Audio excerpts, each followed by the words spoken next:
Oi, Rita. Você assistiu a live lá da Felicidade hoje às 17 horas? Eu resolvi fazer essa live aqui agora, surpresa, né? Live surprise. Já é a segunda que eu faço. Eu fiz a live hoje, né, às 17 horas. Daniel, você aqui de novo. Oi, Rita. Então, eu fiz às 17 horas hoje a live sobre felicidade com o Antônio Ribeiro, né? Que ele tem essa especialidade. Confundiu o horário? E você foi que horas? Perdeu a live? Tá gravada, fica gravada no YouTube e fica gravada no... Ah, você entrou às 18, no finalzinho. Oi, gente, essa aqui é uma live não premeditada, não combinada, é a segunda vez que eu faço isso. Live surpresa. Então, eu fiz hoje, né, às 17 horas, uma live sobre felicidade com o Antônio Ribeiro, que é um português, né, mora em Portugal, nasceu em português mesmo. E ele... Ah, o Instagram te avisou da live? Que legal! Que bacana isso! Como é que foi? Se ele avisou que ia ter a live às 17, você se inscreveu lá e ele avisou? Bacana! Eu não sabia. Ah, avisou essa que eu tô fazendo agora. Ah, tá, o Instagram avisa quando entra online as pessoas da sua... Ai, meu cabelo tá arrepiado aqui. Quando entra online as pessoas da sua... que você segue, o Instagram avisa. Mas então, deixa eu contar. Eu fiz essa live hoje, eu tô fazendo toda segunda-feira uma live, né, daquele projeto que eu criei nessa quarentena, que é um projeto de entrevistas, sempre entrevistando alguém que eu acho que pode fazer diferença na nossa vida. E o entrevistado de hoje foi o Antônio Ribeiro, que é um especialista em qualidade de vida, em espiritualidade, em felicidade. E aí terminou a live, né? Eu fiquei pensando, realmente tudo que todos nós buscamos na vida é ser feliz, né? Mas uma das coisas que eu queria saber, que eu estava levantando, eu tô querendo mudar o horário da live dessa que eu faço toda segunda-feira às 17 horas. Eu tô pensando em passar para as 19. Não que não tenha público, tem até bastante, mas eu acho que muita gente acaba não conseguindo assistir ao vivo, né, na hora, porque tá no trabalho, porque tá ocupado. Então, eu tô pensando em passar essa live para as 19 horas. Agora, ela é uma live que ela não é transmitida aqui no Instagram. O Instagram, ele tem uma coisa assim que ele é muito fechado, né? E como eu transmito através do StreamYard, que é uma plataforma maravilhosa, então eu transmito e com ele, com essa plataforma, eu consigo que ela seja live, seja transmitida na mesma hora ao vivo por duas outras plataformas. Então eu faço Facebook e YouTube, meu canal, minha fanpage no Facebook, meu canal no YouTube, fica gravado ali nos dois. Mas infelizmente aqui no Instagram eles são muito fechados, né? Eu tô vendo ainda como eu posso depois baixar essas lives para passar para o IGTV do Instagram para ela vir para cá também, né? Mas aí eu fiquei pensando, poxa vida, eu faço a live, tô fazendo lá e não tô mais fazendo no Instagram, apesar de que eu faço a meditação, né? Às 18h30, toda terça-feira aqui. Mas é um público que eu tenho aqui, uns seguidores, e eu falei, poxa, então vou falar alguma coisa hoje lá, vou falar um pouquinho lá. E eu tô pensando realmente, não sei ainda como vai ser, se vai ser aqui no Instagram, tô pensando, né, em fazer uma vez por semana, falar sobre alguma coisa relacionada à qualidade de vida. Que pode ser meditação, que pode ser projeto de vida, que pode ser sono, não sei, estou pensando ainda nesse projeto também. Mas hoje o que eu estou vindo aqui falar na verdade, é sobre felicidade mesmo, né? Eu fiquei pensando, eu acho que felicidade tem muito a ver com as escolhas que a gente faz na vida, né? Mas ele até falou bem sobre isso, e isso é uma coisa que eu acredito muito, e fiz até um vídeo sobre isso, né? Tá lá no meu YouTube, acho que já tá aqui também, sobre escolhas. Mas para a gente poder fazer boas escolhas, a gente tem que se conhecer. Se a gente não se conhece bem, como que a gente vai fazer boas escolhas?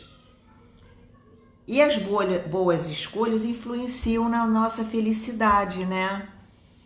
E muitas vezes a gente vai como uma folha num rio sendo levado, né? Até no meu livro de meditação, eu tenho uma parte que eu falo isso, né?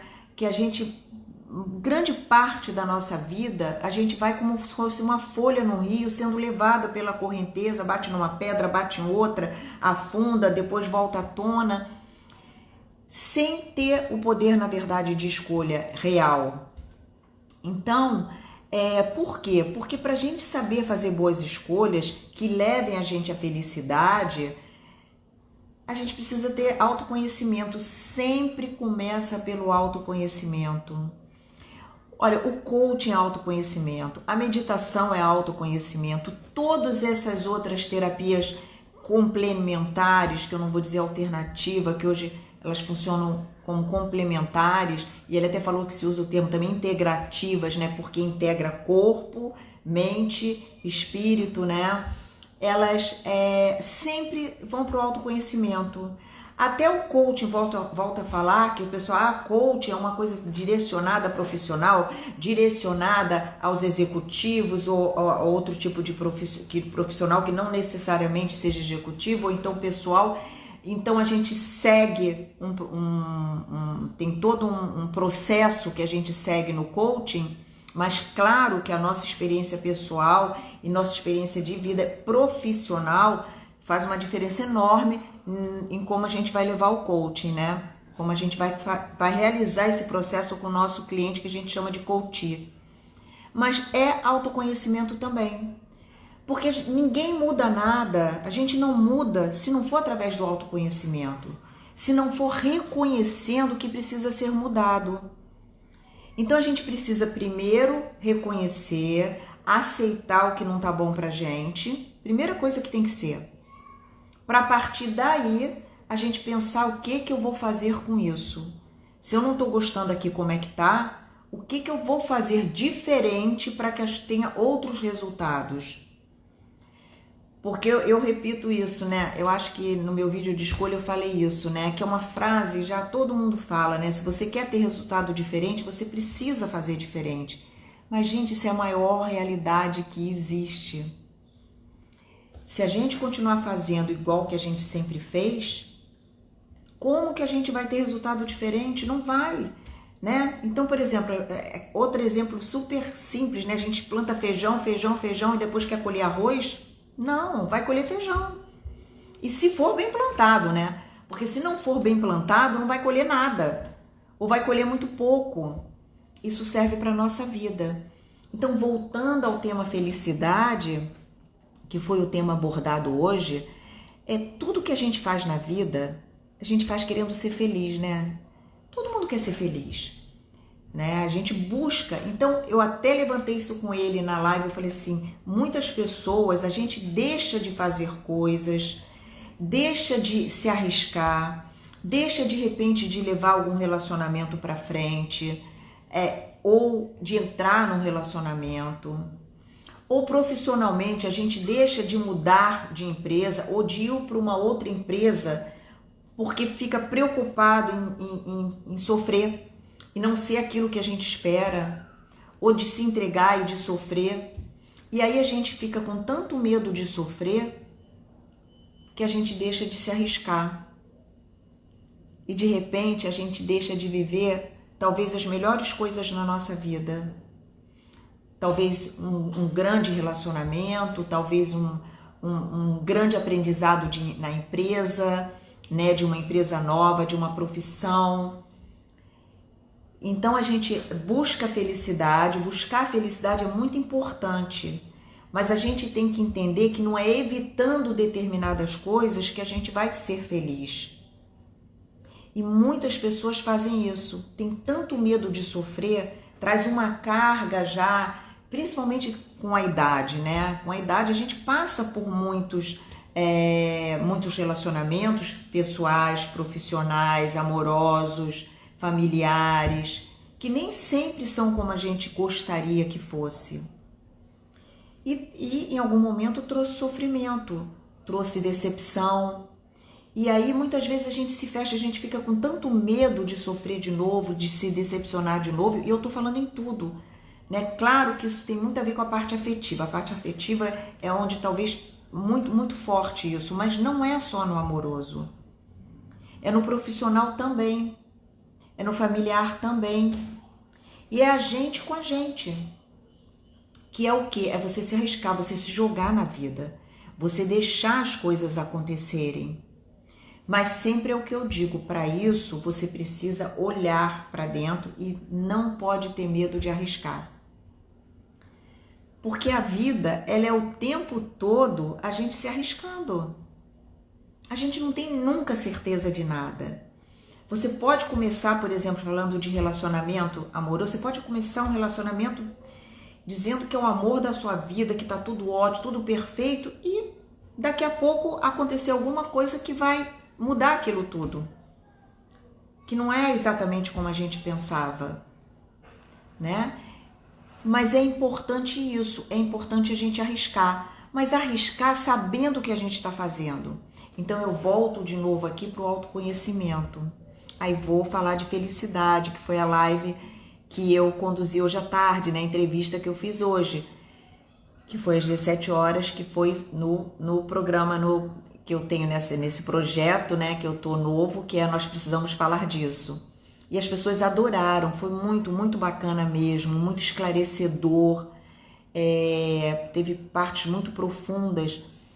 Então, para a gente ser feliz, a gente precisa de algumas coisas. Primeiro, a gente precisa de olhar para dentro, para se autoconhecer, para ter autoconhecimento, para fazer as escolhas que vão deixar a nossa vida e vão nos deixar mais felizes. Outra coisa que é fundamental é a gente entender que a felicidade não está fora, não existe isso. Nós temos momentos felizes proporcionados por coisas externas. Nós temos momentos alegres, tá? Mas a felicidade, ela é muito mais profunda. Ela independe muito dos acontecimentos externos. Por isso que a gente vê às vezes pessoas que, se a gente olhar, a gente diz, nossa, mas essa pessoa é tão sofrida, como é que ela pode ser uma pessoa feliz? E se você perguntar para ela, ela diz, eu sou feliz. E realmente é. Porque a felicidade não está nos momentos que a gente passa na vida. Bem como a infelicidade também não está nos momentos. A felicidade é muito maior, muito mais ampla, é dentro da gente. É quando a gente se sente feliz, se mantém feliz, independente do que está acontecendo externamente. É a gente não saber, ou melhor, a gente saber não misturar as coisas. Eu sempre digo, né, principalmente no coaching, nas minhas sessões de coaching que eu conduzo, eu sempre digo, opa, peraí, essa frase aí não tá certa, a gente tem que tomar muito cuidado com o que a gente fala. Então a felicidade, eu estou infeliz hoje. Não, você está triste hoje, ou você teve um acontecimento que te deixou triste. É claro que tem situações na vida muito graves que vão realmente deixar a gente infeliz, às vezes por um longo período de tempo. Realmente, isso pode acontecer. Mas isso não é o que acontece com a maioria de nós, ainda bem. Com a maioria de nós, o que acontece é que nós temos momentos ruins, momentos tristes ou fases tristes, mas que não necessariamente a gente pode dizer que por conta disso nós somos infelizes. Não.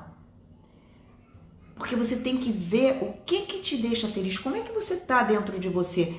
Eu já tive momentos na minha vida triste e que eu sei que eu sou feliz. E se mesmo naquele momento alguém perguntasse para mim, Sandra, você é feliz? Eu vou dizer, eu sou feliz. Eu estou num momento triste, eu estou passando uma fase difícil.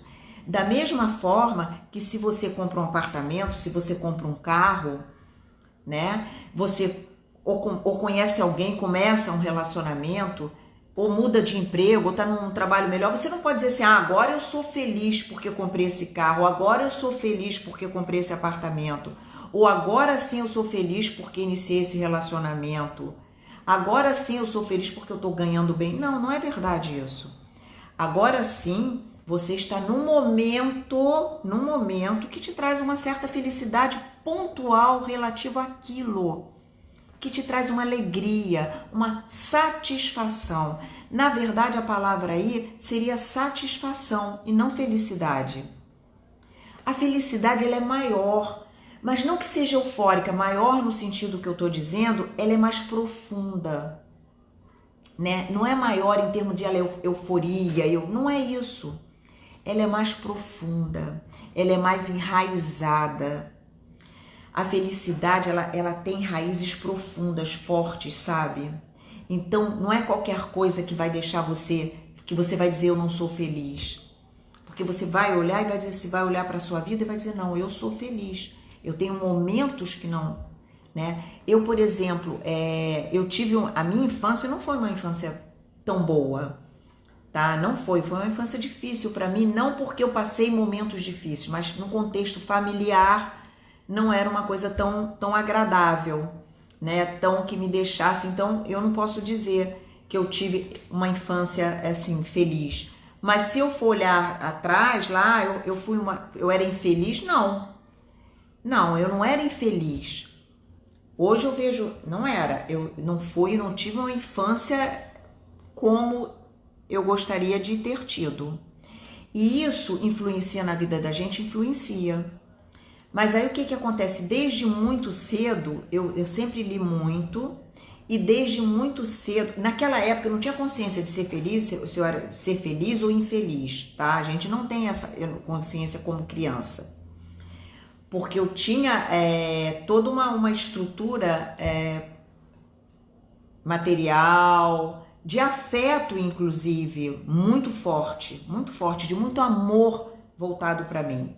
Mas meu núcleo familiar, meu pai, meu irmão, eu, minha mãe, era desajustado em termos que meus pais não eram felizes entre eles.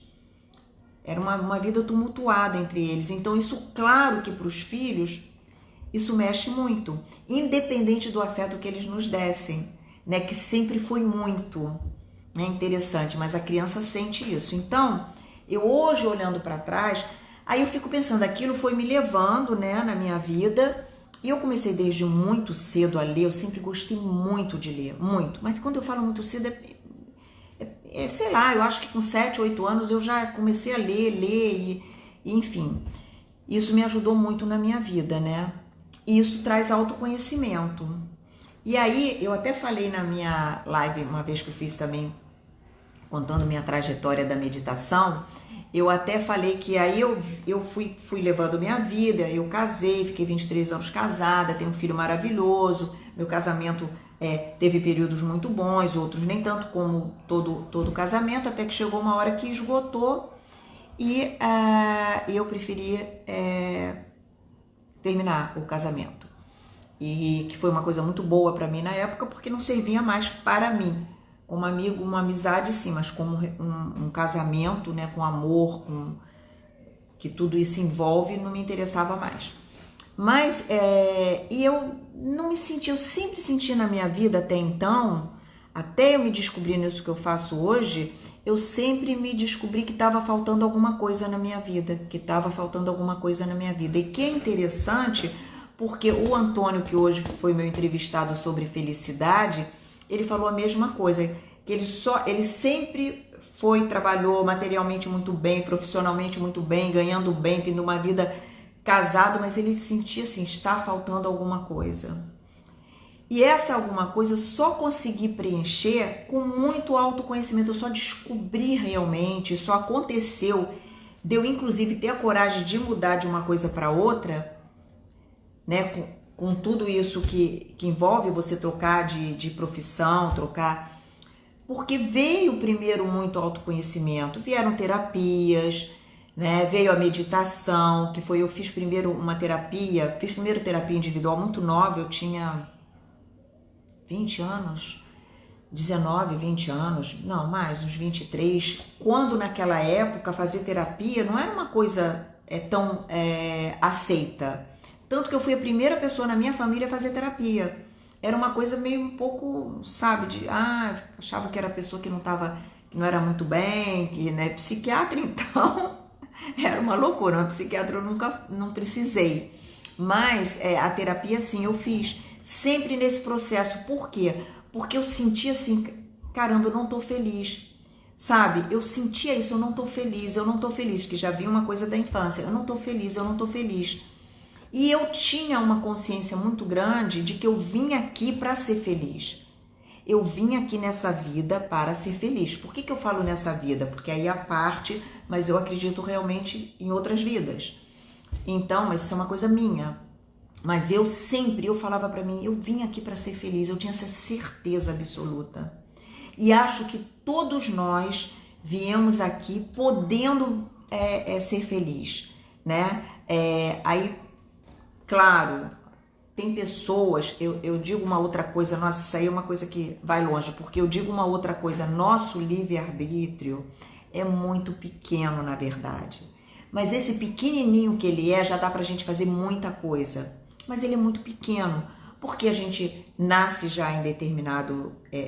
nosso livre-arbítrio aqui, na Terra, tá? Porque a gente já nasce numa família pré-determinada, a gente já nasce numa cidade, num país, né? Então, claro, eu tô dizendo que todo mundo pode buscar felicidade, mas tem algumas pessoas que isso é muito, muito limitado, né? Essas pessoas que vivem em países muito pobres, de muita violência, de muita sem opção. Então, mas eu não sei, eu não conheço, eu não tô lá, né? Tem coisas que são muito tristes mesmo, muito sem estrutura, né? Você passar fome, eu não posso acreditar que alguém que passa fome possa se sentir feliz, né? E aí eu questiono, porque eu me sinto feliz, mas toda vez que eu penso que alguém está passando fome, eu me solidarizo com aquela pessoa e eu fico triste. Mas isso não impede que eu, dentro do meu contexto, que eu seja feliz. Mas eu também acho que a gente deve fazer tudo o que for possível para que alguém seja menos infeliz, que às vezes não dá nem para a pessoa ser tão, né, ser feliz, e ajudar o outro no que a gente puder. Isso é muito importante. Mas o que eu estou dizendo é o seguinte, até me perdi um pouco no que eu estava falando, mas o que eu tô falando é que a gente, para buscar, como é que eu fui buscar, né? Sim, então eu fiz terapia, porque eu tinha isso na minha cabeça, me lembrei, eu tinha isso na minha cabeça, eu vim aqui para ser feliz. E eu acho sim que nós que nascemos numa estrutura familiar, que a gente não passa fome, que a gente tem onde morar, que a gente pode estudar, que a gente tem nosso contexto, a nossa volta, o lugar que a gente nasceu, que eu estou falando, o nosso livre-arbítrio é muito pequeno, mas ele pequeno a gente ainda pode fazer muita coisa.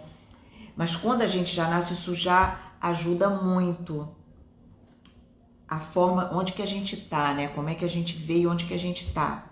Mas o que eu quero dizer é assim, mas a gente já nasceu numa determinada família, já nasceu num país, já nasceu... Mas, então, nesse aspecto, nesse contexto, o nosso livre-arbítrio é muito pequeno aqui na Terra, porque aí eu vou para um lugar que não necessariamente ninguém tem que acreditar ou não, mas é o que eu acredito. Eu acho que quando a gente vem, existe realmente, eu acho que não é só aqui, tá? Eu realmente acredito que a gente quer, não é só aqui a nossa vida. E por que seria só aqui?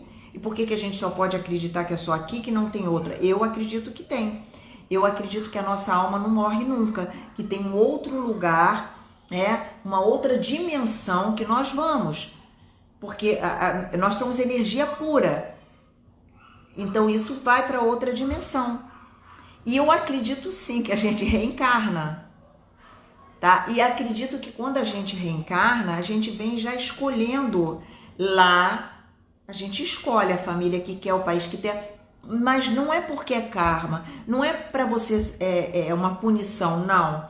Eu acredito que é sim, sempre uma forma de crescimento, tá? Que você busca por crescimento. E tem muita coisa aí que eu não vou ficar falando, porque tem muitas outras coisas envolvidas aí, né? Que às vezes você vem numa família com uma situação determinada que não é para você, mas que você vem por causa da família. Então tem muitas outras coisas que realmente eu acredito nisso. Eu acredito realmente, né, nisso. E hoje eu tô falando aqui Mas, por exemplo, na meditação que eu dou, minhas aulas não tem nada de religião, nada, porque isso é uma coisa minha, mas que eu respeito totalmente o outro, tá? Então não tem nada. Então, o que aconteceu? Eu comecei a fazer aquilo que eu volto, né? Eu acho que a gente alcança a felicidade através de boas escolhas. E boas escolhas a gente precisa ter conhecimento. Então eu li muito, fiz terapia, comecei a fazer terapia muito cedo, com 20 e pouquinhos anos. E depois eu conheci uma terapia que eu super indico para quem puder fazer, que existe até hoje, que chama-se Processo Fischer-Hoffmann. Na época, ele durava 3 meses, era uma imersão, você tinha que parar tudo na sua vida, era caríssimo, eu me lembro que era muito caro. Eu na época, vendi meu carro para poder fazer, porque é isso que eu tô falando, eu estava buscando a felicidade, eu sabia que ela viria, eu tinha que me conhecer para poder fazer as escolhas. E ele era muito caro, chama-se Processo, hoje parece que chama-se Processo Hoffmann, se não me engano, está em São Paulo. Na época era aqui no Rio de Janeiro, era uma casa em Santa Teresa, e durava 3 meses. Era uma parte lá nessa casa, outra parte era numa fazenda, a gente ficava nesses 3 meses, acho que todo mês, 10 dias, não me lembro exato quanto era, numa fazenda, se não me engano, em Miguel Pereira. Então a gente fazia, nossa, era incrível, era incrível, incrível, incrível. E aí, e você tem que sair da sua casa, você não pode estar perto de pai e mãe. Era assim na época, pelo menos. Por quê? Porque você trabalha profundamente pai e mãe. Porque é o pai e mãe internos, né? E aí o que acontece? Como você pode ter momentos de raiva, de ressentimento, então não tem a ver você estar na mesma casa fazendo esse trabalho tão profundo e forte dentro da casa com seus pais, porque os pais físicos ali não são esses pais internos que você está trabalhando, e de repente você confunde e vai ser muito difícil, você pode acabar se irritando, agredido com palavras. Então eles pedem para você estar em outra casa. Eu saí realmente, eu saí do trabalho, eu saí disso, eu vendi meu carro e fiz o processo Fischer-Hoffmann, que foi o primeiro divisor de águas na minha vida. Nossa, eu mudei ali. Eu posso dizer que 80% dos meus problemas que eu tinha, porque eu era uma pessoa muito agressiva, eu tinha justamente pela minha infância, que foi uma infância difícil para mim, difícil que eu tô falando nessa parte emocional, sabe? Não é na parte material. Então eu fiquei na defensiva para me defender, eu me tornei uma pessoa mais agressiva, e fora que eu trazia uma ansiedade muito grande. Então, quando eu fiz e eu muito mal resolvida, sabe? Muito mal, eu realmente me senti infeliz. Realmente eu me sentia infeliz. Até porque eu não conseguia separar as coisas na época, né? Eu não tinha conhecimento para dizer, não, eu não sou infeliz. Eu tenho isso que me entristece, isso que me deixa disfuncional em determinado aspecto. Isso porque você, com autoconhecimento, você começa realmente a separar as coisas e saber colocar cada emoção, cada situação na sua caixinha, na sua gaveta, e não deixar tudo misturado dentro de você. Porque um dos motivos da gente se sentir infeliz, da ansiedade, da depressão, é essa falta de conhecimento. Fica tudo misturado na gente, nas nossas emoções e na nossa cabeça. O coaching trabalha muito bem isso, né? Porque no coaching, por exemplo, no processo de coaching que eu realizo, né, que eu trabalho como profissional nisso, a gente trabalha muito as crenças, né? Então a gente trabalha a crença, sabe? Crença é uma coisa fundamental, porque a gente traz da infância e nem sabe. Então a gente tem as crenças positivas e as crenças negativas. As crenças positivas são aquelas que levam a gente para frente, e as crenças negativas são as que paralisam ou levam a gente para trás. E o nome bem diz, crença, né? Não é que aquilo seja verdadeiro, mas a gente acredita que é. E aí é uma coisa louca, porque a gente faz tudo na nossa vida para confirmar as nossas crenças, porque a gente acha que aquilo é verdadeiro, né? Então isso aí é uma outra história, né? Mas isso no coaching a gente vai desmontando tudo isso. e vai refazendo, porque quando a gente desmonta alguma coisa, a gente tem que preencher com outras, não pode deixar aquilo vazio, né? Então a gente preenche com outras. Mas nesse processo que eu fiz, que foi a primeira vez que eu tive contato, além dos livros, um contato real com a meditação, só que na época não se falava que isso era meditação, porque meditação não era falada na época, isso tem muitos anos. Então era uma coisa que assustava, porque era uma coisa muito, como é que se fala o termo? Não era uma coisa provada, não era uma coisa científica, não era uma coisa, esqueci a palavra agora, ficava lá, sabe aquela pessoa, a pessoa é zen, entendeu? Não era uma coisa dentro de uma realidade, era esotérico, pronto, era um esoterismo. Hoje não, hoje já se sabe que a meditação não tem nada de esotérico, né? Então, eu fiz esse processo Fischer-Hoffmann e foi uma coisa incrível, porque eu saí dali, porque todos os meus problemas, porque a gente tem várias camadas, né, para autoconhecer. Então, geralmente, quando você começa, você vai limpando as camadas que estão aqui em cima, que são as que te perturbam mais, te atrapalham mais. Só que conforme, é como se fosse uma cebola, conforme você vai descascando, aí sim você consegue se aprofundar até chegar na parte mais profunda, que é a mais libertadora, mas isso leva um tempo. Mas de qualquer forma, nesse processo que eu fiz, que hoje ainda existe e que eu indico quem quiser fazer, procura, chama-se Processo Hoffmann, em São Paulo, parece que dura 10 dias, é uma imersão de uma semana ou 10 dias. Eles mudaram muito, porque como tudo na vida muda, você tem que se adaptar, né? Você não pode ficar parado ali. Naquela época, logo depois eles tinham de 3 meses, depois eles fizeram outro, que se não me engano era 1 mês, e depois eles mudaram para esse, você tinha a opção, você podia fazer o mais longo e um outro mais curto, um outro tipo de imersão, que você fica direto no lugar, porque esse eu chamo de imersão, mas eu não ficava direto no lugar. A gente faz muito trabalho, fazia muito trabalho, escrevia, gravava fita, na época era fita cassete, gravava fita. Eu tenho tudo isso em algum lugar, eu não sei se eu ainda tenho. E aí, e foi incrível, porque eu saí dali com 80% das minhas dificuldades resolvidas. 80% realmente eu saí. Eu mudei profundamente. Eu mudei tanto. Eu nunca fui de ficar falando para as pessoas, vem fazer meditação. Eu nunca fui de ficar chegando para amigas minhas ou pessoas conhecidas e ficar assim, faz meditação, vai te ajudar, vai te transformar. Não. Porque eu acho que a gente a pessoa tem que, você só pega a mão de alguém para ajudar se a pessoa esticar. Você pode até dar uma sugestão. Você já pensou quando você vê a pessoa não fazer alguma coisa? Mas isso tem que ser muito delicado, porque cada pessoa tem seu tempo. Mas esse processo, é o que eu estou dizendo, é uma sugestão. Se você está numa busca, se você está querendo se autoconhecer, você tem algumas e pode ficar em São Paulo. Não é barato, mas também não é caro pelo que te traz de retorno e você pode parcelar, pelo que eu sei. Mas tem outras formas de você também. Tem a meditação, que é uma grande ferramenta de autoconhecimento. Mas eu já falei várias vezes, não é essa meditação que eu dou de relaxamento e consciência corporal. É uma meditação mais profunda, é uma meditação do silêncio, que eu dou no meu curso de meditação. E é uma coisa tão forte que dura 4 meses o curso, né? Porque realmente é muito profundo. E se a pessoa for querer fazer o profissionalizante comigo, são mais 4 meses. Eram 7, hoje em dia eu estou fazendo, são 8 meses, né?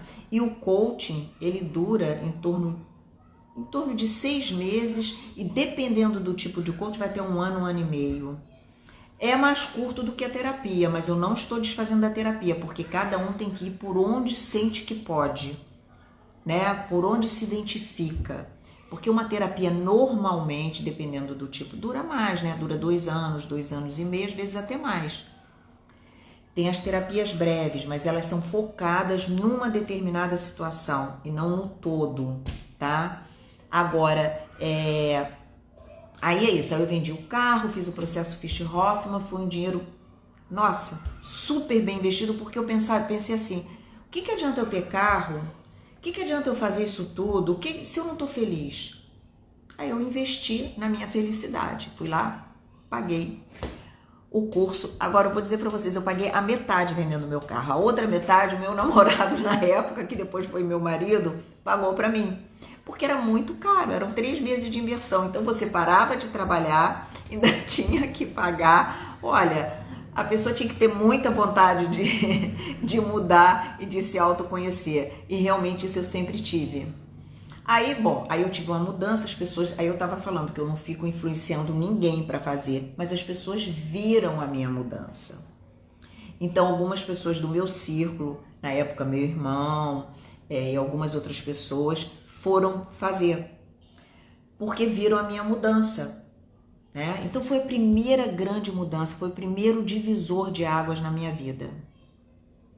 Aí, depois, aí eu continuei, sim, aí eu tive o meu primeiro contato com a meditação. O primeiro contato com a meditação foi ali. Aí, só que não chamava meditação, né? Conforme eu já falei, porque a meditação é uma coisa tipo esotérica, tipo só pessoa paz e amor que fazia, entendeu? Não era levada a sério, mas ali era, porque ali era só psicólogos, psiquiatras, sabe? Era muito um processo muito forte. E aí, para quem tem chegando agora, o processo Fischer-Hoffmann que eu fiz. E aí, só depois é que eu descobri que o que eu fiz era meditação. Só quando eu comecei realmente a entrar no mundo da meditação, que eu falei, caramba, aquilo que eu fiz há não sei quantos anos atrás era meditação. Meditação dinâmica do Osho. Depois é que eu fui descobrir. Antigamente era Rajneesh, depois ele mudou o nome para o Osho, né? E eu tinha, depois disso, eu fiz o processo, foi uma grande mudança na minha vida, mas é aquilo que eu falei, você está descascando a cebola, né? Aí você fala que realmente eu tive uma grande mudança em muitos aspectos, mas a partir daí o que acontece? Aquilo que está lá no fundo começa a vir à tona, né? Você tirou as pedras de cima, aí começa a subir o que estava preso lá embaixo, né? Então muita coisa ainda para trabalhar. E aí eu continuei fazendo terapia. Eu fiz terapia uma época, olha só, eu morava em Maricá, porque eu morava primeiro no Rio, casei, eu sempre morei na Zona Sul. E quando eu casei, eu morei ali na Lagoa, ali na parte de Ipanema, na Lagoa. Mas chegou uma hora que eu não queria mais, sabe? Muito tumulto, muito barulho, eu queria sair do Rio. E aí meu ex-marido topou, né? Eu tinha filho pequeno e a gente foi para Maricá. Não para praia, para a região dos lagos, que era linda na época, das fazendas, dos sítios, sabe? E eu fiquei 8 anos morando em Maricá, numa casa maravilhosa, a gente reformou a casa, uma delícia. E tinha cachoeiras lá, sabe? Nossa, foi uma época muito legal em termos de descobertas, né? E eu queria sair desse tumulto do Rio e queria ao mesmo tempo morar num lugar próximo. E Maricá era 1 hora do Rio. E meu ex-marido ainda trabalhava no Rio, então eu parei um pouco, eu tinha filho pequeno, parei um pouco, mas depois eu voltei a trabalhar no Rio. Eu morava lá e trabalhava no Rio.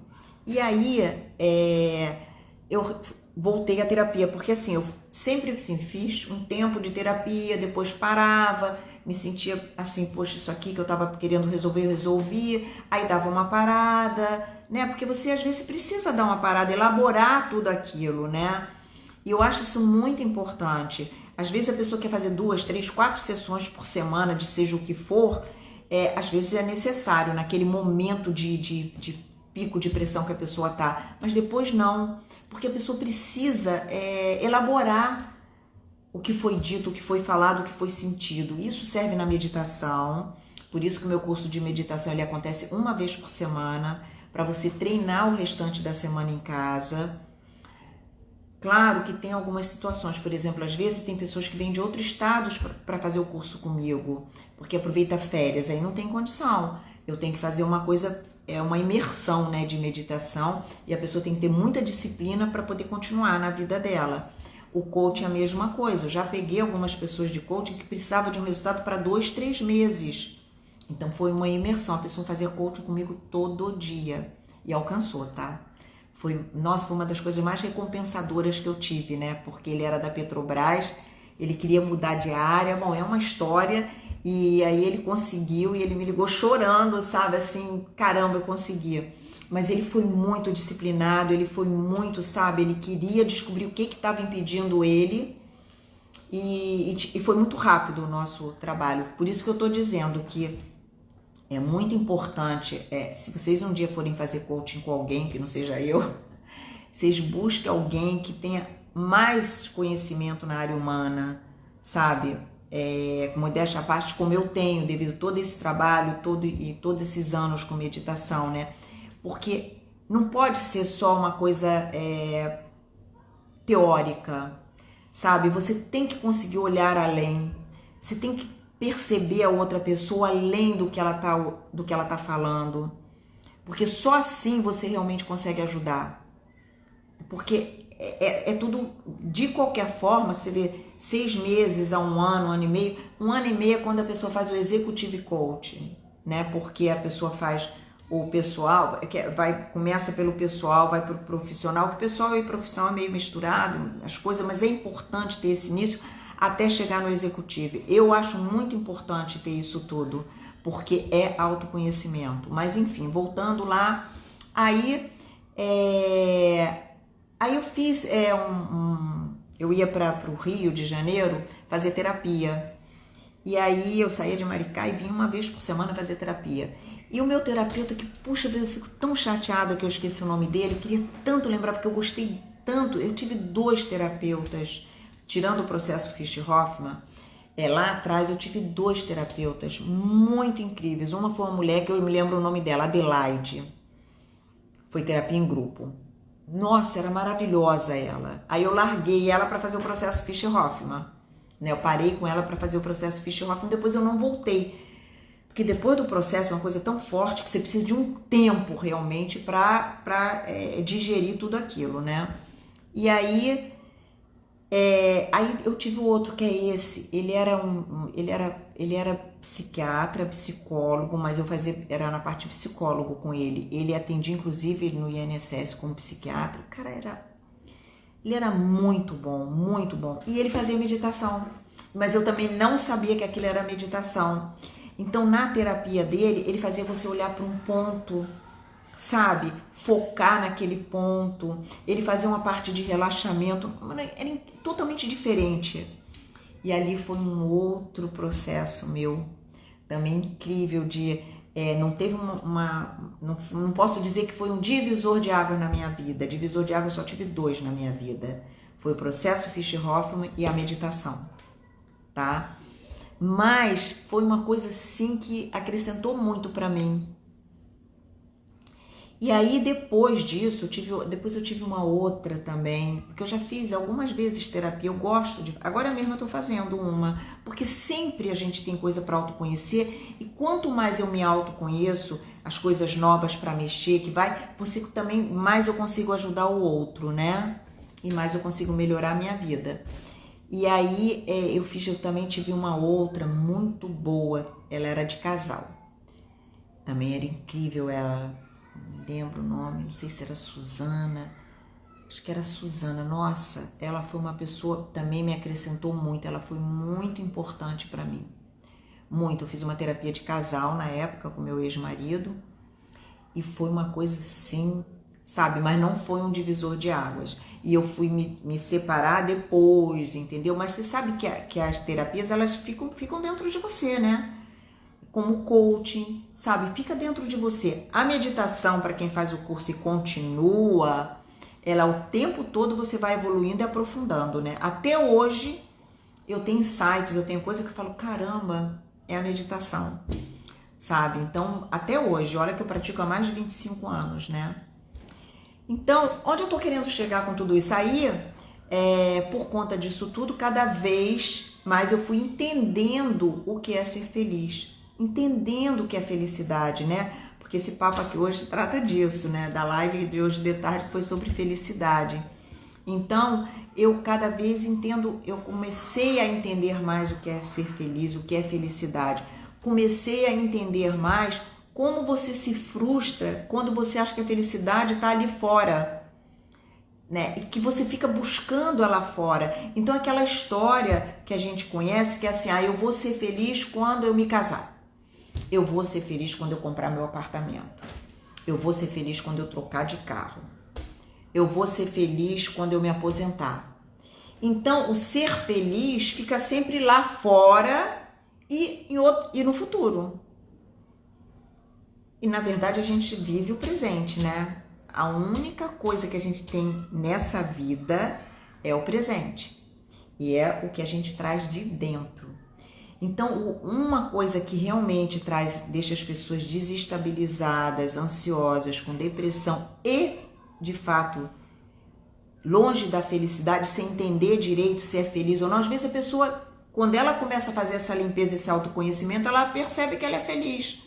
Ela muda o estado mental dela, emocional e a vida dela. Porque ela percebe que ela é feliz. Antes ela pensava que não era, porque ela não conseguia olhar para dentro. E uma das coisas assim, que mais atrapalha a vida da pessoa é quando ela coloca que ela vai ser feliz muito longe. Por exemplo, na aposentadoria. Né? Muita gente acha que não, na aposentadoria é que eu vou fazer tudo que eu tenho vontade, é que eu vou me realizar, é que eu vou realmente poder ser feliz total. Eu vou ser feliz na aposentadoria, porque aí eu já fiz isso, eu já criei meus filhos, eu já casei, já descasei, eu já estou casada, eu já passei agora eu vou poder aproveitar. Aí quando chega na aposentadoria, a pessoa não aproveita. Porque se você não aproveitou durante a vida sua ativa, não é na aposentadoria que você vai aproveitar. Você nem vai saber o que fazer ali. Nem vai saber. Eu tenho uma palestra até que eu dou sobre aposentadoria, porque as pessoas, na verdade, as pessoas têm que começar a se preparar uns 5 anos antes.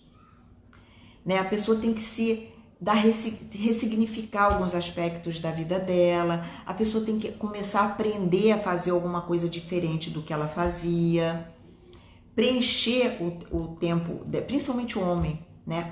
Para a mulher, a aposentadoria é menos difícil, muito menos, porque a mulher ela já tem uma vida social maior do que o homem, né? Ela tem as amigas, é uma troca muito grande.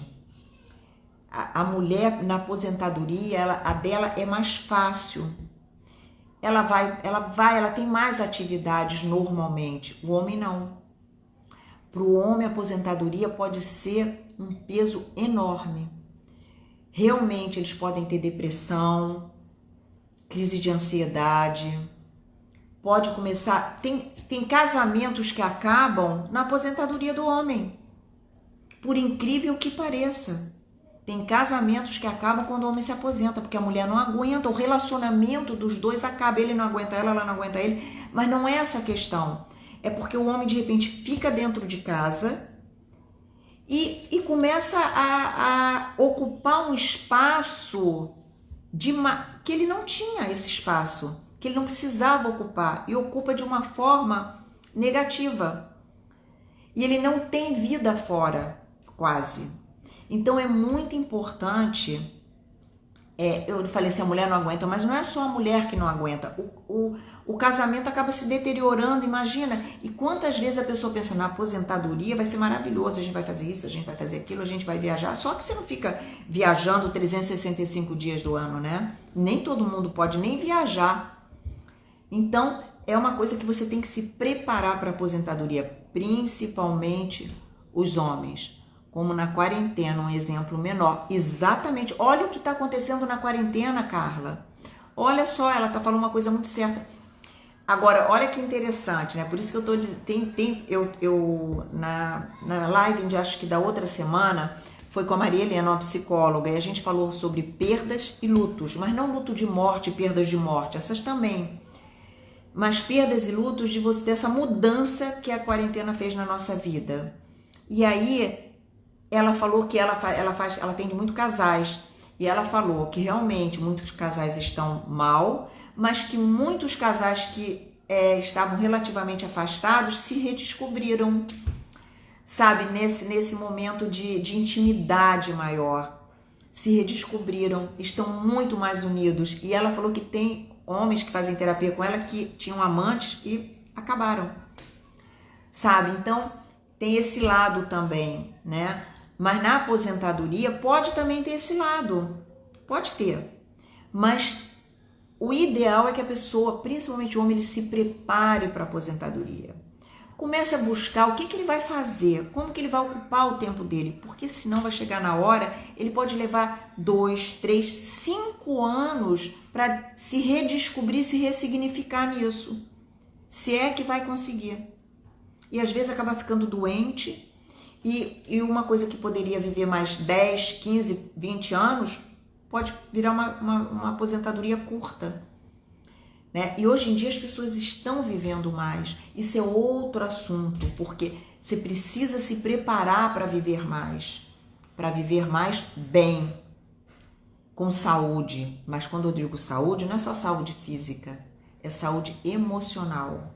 Essa é a mais importante de todas, mental, psicológica e emocional, né? Porque infelizmente você pode acabar tendo algum tipo de doença, né, que te impeça, como Alzheimer, né, como Parkinson, que são doenças limitadoras e que geralmente aparecem na velhice, mas também não é a maioria que tem. Então a gente tem que se preparar não para ficar doente. Ah, mas eu posso... Não, a gente tem que se preparar pensando que nós vamos viver muito ainda. Olha, meu pai foi uma pessoa que ficou na velhice muito doente. Ele teve com 65 anos, não me lembro quanto, ele teve um infarto que pegou a parte elétrica do coração dele, mudou. Não foi um infarto grave, mas ele teve que vir da Alemanha, na época não tinha aqui. Era um antitaquicárdico, desfibrilador dentro do peito, aquele que dá choque, ele tinha dentro do peito e marca-passo. Era 3 em um aparelho. E de 5 em 5 anos ele tinha que tirar e botar outra, porque era uma bateria aquilo. E aí tirava, parava o coração dele, porque tirava, colocava e tinha que parar o coração e ver se o desfibrilador, que é o que dá choque, entrava e fazia o coração dele funcionar. Olha a loucura. E ele teve Parkinson, então ele teve uma sobrevida enorme, tá? Por quê? Porque ele tinha condições financeiras, né? Condição financeira, excelente plano de saúde, então você estica a sua vida. Mas isso não quer dizer que você tenha uma velhice boa, né? Você fica limitado. Então é muito importante. Gente, eu vou encerrar porque senão acaba nunca. Eu quando faço as lives surpresas que eu não preparei, eu esqueço de ver que horas eu comecei. E aqui só dá para fazer 1 hora de live. Então, o que eu vou encerrar aqui é o seguinte: isso também da velhice tem a ver com autoconhecimento, né? Então tudo tem a ver com autoconhecimento. Então é muito importante você olhar para a sua vida hoje. Aí vou só dar aí eu fiz tudo isso, todas essas terapias, tudo, a meditação. Então os 2 divisores de água da minha vida foi o processo Fischer-Hoffmann e a meditação, tá? Depois eu fiz o curso, né? Eu me formei, fiz a formação em coaching, fiz o pessoal e o profissional, depois o executivo, fiz primeiro o pessoal e o profissional, depois uns 2 ou 3 anos depois, não me lembro bem, eu fiz o executivo. E nossa, foi maravilhoso, acrescentou muito na minha vida, mas eu não posso dizer que foi um divisor de água, mas é maravilhoso. Eu hoje trabalho com isso, né? Então, mas é maravilhoso porque o curso te transforma também. É muito autoconhecimento o tempo todo. Então é isso que eu quero deixar aqui. Se você não está satisfeito com a sua vida hoje, busca algo que vá te fazer você olhar para dentro, descobrir você, se autoconhecer, porque a partir daí que você vai encontrar realmente quem você é e onde que está a felicidade, né? Porque ela está dentro de você. Isso você pode ter certeza disso. Não é fora, nunca é fora. Então hoje eu fui mudando minha vida, mudei o meu trabalho, mudei relacionamento, né? Me divorciei, mudei trabalho, mudei vida, mudei, sabe? Então fui mudando e eu fui me realizando cada vez mais. Eu tive um fato que foi transformador na minha vida, que foi uma das coisas mais maravilhosas que aconteceu, que foi meu filho. O parto, gente. A minha gravidez foi maravilhosa, foi um filho muito querido. Eu tive uma gravidez maravilhosa, mas o parto, depois que meu filho nasceu, foi outro, assim, mas eu não posso dizer que foi divisor de águas, não é isso, mas foi uma plenitude. Ali eu me senti plena. eu me senti plena. E isso é uma sensação indescritível. Eu me senti completa, sabe? Como mulher, como pessoa, como ser humano. Foi uma experiência assim, naquele momento eu mudei. Então posso dizer que foi um divisor de água, mas de outra forma, sabe? Mas eu mudei ali, porque eu me senti plena. Isso é uma sensação que não tem que não dá para você dizer o que é. E a gente sente, alguns é diferente, mas por exemplo, na meditação tem momentos, né, que dá um silêncio total. Segundos, eu não consigo, como esses mestres em meditação, budista, que conseguem realmente esvaziar a mente, ficar não sei quanto tempo. Eu não consigo, mas eu consigo alguns segundos, né?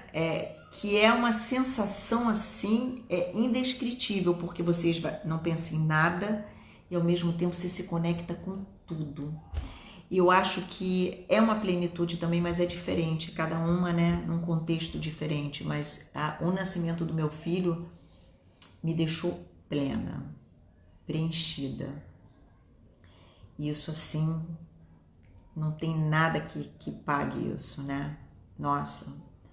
Então eu acho assim que, mas eu acho até que para eu reconhecer isso e para eu sentir isso, eu já vinha me trabalhando, sabe? Então a gente percebe tudo mais profundamente, a gente fica mais intuitiva, a gente, sabe, o autoconhecimento coloca você em outro patamar. Então você aproveita muito mais de você mesmo e dos momentos que a vida coloca para você. Então hoje é isso. É uma outra live surpresa. Que eu nem sabia exatamente, eu sabia que ia falar de felicidade, mas não sabia para onde isso ia, né? Então, eu tô pensando em fazer isso uma coisa assim, uma vez por semana, fazer uma live assim, e de repente vou marcar um dia, mas hoje é isso, sabe? É pensar como é que tá a sua vida e olhar para dentro de você, que às vezes a pessoa acha que não é feliz porque ela não sabe o que é ser feliz e o que é felicidade. Então, é dentro de você que você vai encontrar essa resposta e que você vai ser feliz. Fora, não. Um beijo. Até a próxima.